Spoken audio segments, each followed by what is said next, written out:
Most Christians own a Bible, but very few actually know how to read it. Not just open it, not just scan a verse before bed, but truly read it in a way that transforms you from the inside out.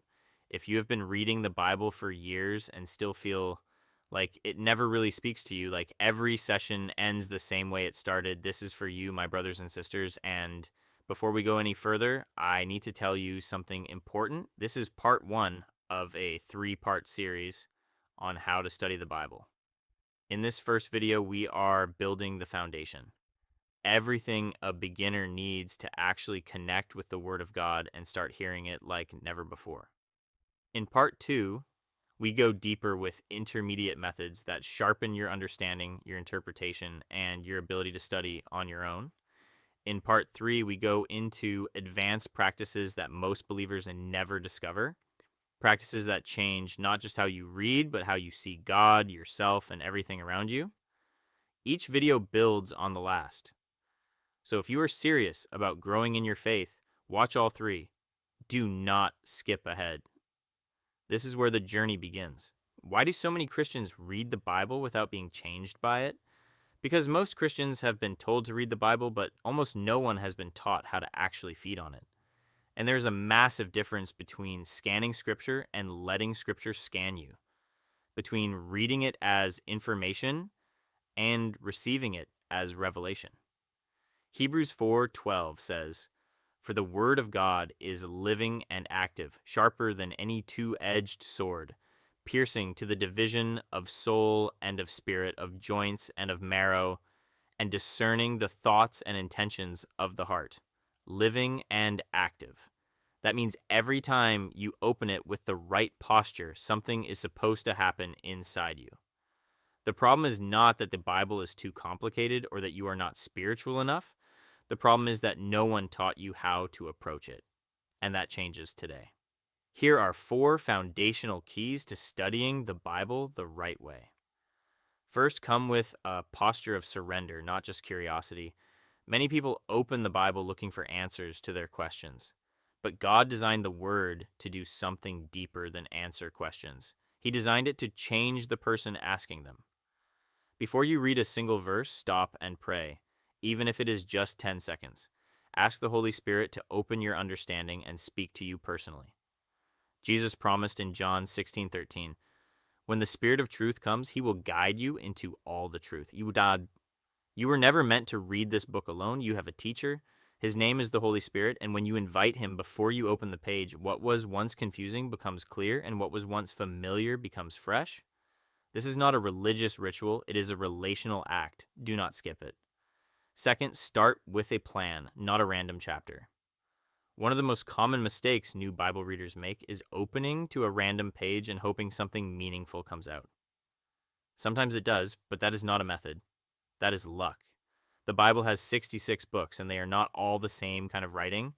Some are historical narrative, some are poetry, some are letters written to specific churches, some are prophecy written for specific times. Understanding what kind of writing you are reading changes how you interpret what it says. For beginners, start with the Gospel of John. It was written specifically so that you might believe, as John 20:31 says. Then move to the Psalms for worship, lament, and honest prayer. Then to the book of Romans for a deep, clear understanding of grace, sin, and salvation. A plan gives your reading direction, and direction gives your faith roots that hold when the storms of life come.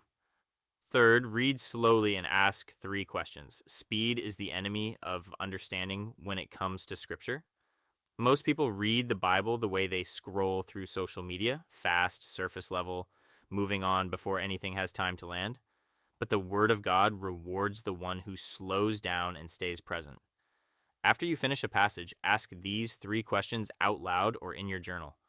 What does this say about God? What does this say about me? And what is God asking me to do with this truth right now? These 3 questions turn a reading session into an encounter.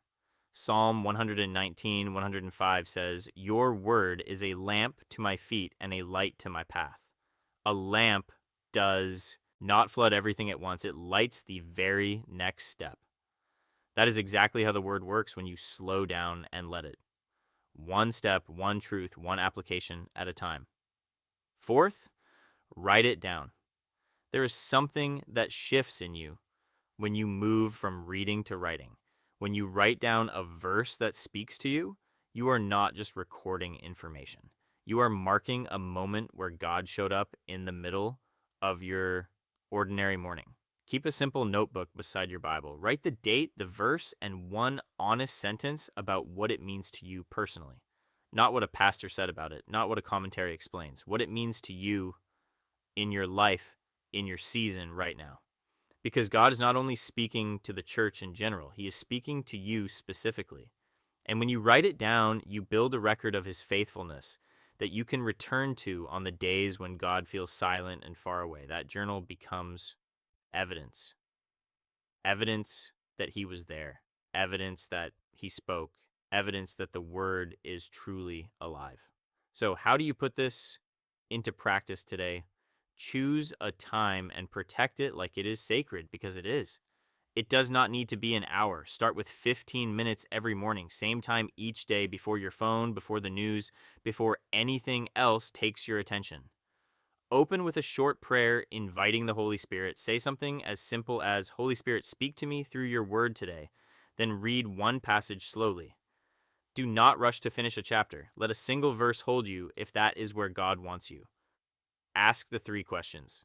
Write one thing down. Return to what you wrote at the end of the day and let it anchor you. That is it. That is the foundation. It sounds simple because it is meant to be simple, but simple does not mean easy. It means consistent. And consistency over time is what builds a life truly rooted in the Word of God.